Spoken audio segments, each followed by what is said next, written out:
صبر په هر حالت صبر او سلام نه خرابې د مؤمن شان دار نه دا حوصله نه خرابې د خدای بلا مصیبتونه پراتی د حوصله مضبوطه ومن يتوکل علی الله فهو حسبه چا چې په الله جل جلاله توکل کو بس هغه غلره کافی دی الله پاک دل کافی دی بس نه بچو ته حاجت شتا نه پیسو ته حاجت شتا نه پلار مور ته حاجت شتا نه رشتو ته حاجت شتا نه گاونډیانو بیکاره گاونډیانو ته حاجت شتا هیڅ چا ته حاجت نشته بس یو الله باندې توکل کافی دی بس دا ایمان دی د مسلمان دا یقین دی د مسلمان ستاسو شته داسې نو کو شته خو ایمان به یو څه د دنیا نه خو کو نشته دا توکل او دا صبر بې ایمانه به د دنیا نه ځي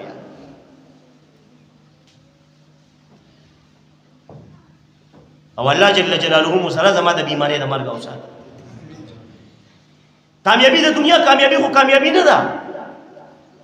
اصل کامیابی خدا ده چې په ځان قدر کې کلمه وي او ایمان را سره آخرت ته یوسي دغه کامیابی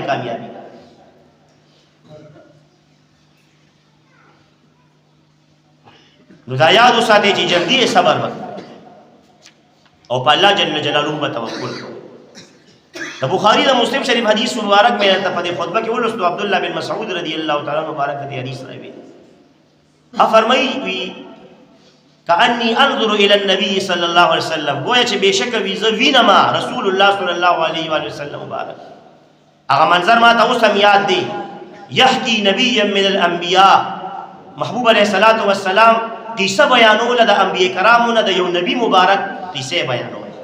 صحابه کرامو ته د نبیانو قصې بکولې سابقه چې کم تیر شوی دي علیهم السلام نو د یو نبی مبارک حکایت بیانو قصه بیانولا عبد الله بن مسعود رضی الله عنه فرمایي اوس هم داسې راځي لکه زه ګورم زه وینم نبی کریم صلی الله علیه وسلم مبارک هغه منظر ما ته یاد دی او وی ضربه قومه فادموه وی دا نبی مبارک خپل قوم دومره وخه چې ټولي په وینو سور شو خپل قوم وخه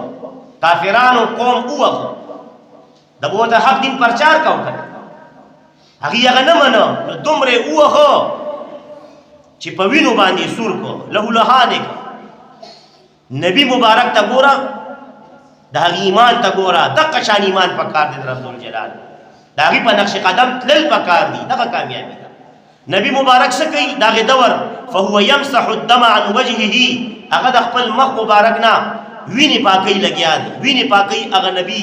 علیه السلام مبارک داغه دور ويقول او دسي وي په خلیص دي په جبا رب اغفر لي لقومي فانهم لا يعلمون اے دما پروردگارا بهانه او کزما دي قوم ته بشک دوی نه پويږي بخنه او کدما قوم ته هغه قوم ته دعا کوي چې کم قوم د دې په وینو سور کړي دې ته وی ایمان دې ته وی صبر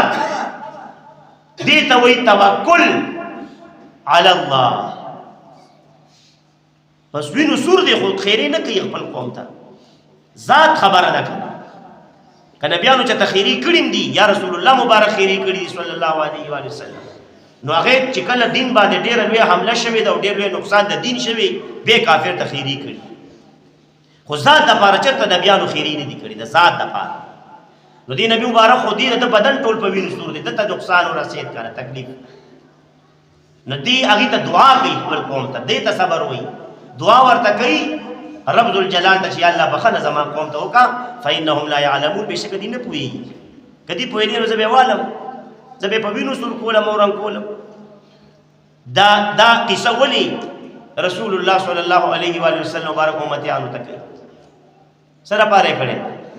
دا ولی په بخاری او مسلم کې دا حدیث موجود سم مقصد ته تاسو واپس څه سبق هم تاسو دا چې په وینو سور شي سور او دومره تکلیف د لاسو در کی نو اعلی اخلاق دادی چې ته هغه ته دعا وکړي خیره به مت ده بدل غستر کولري خبر دا خيستا اخلاق دادي ښه اخلاق دادي اوچته مرتبه د ایمان او د اخلاق ودا موږ دا سیکو سمو خور څه ګډوډ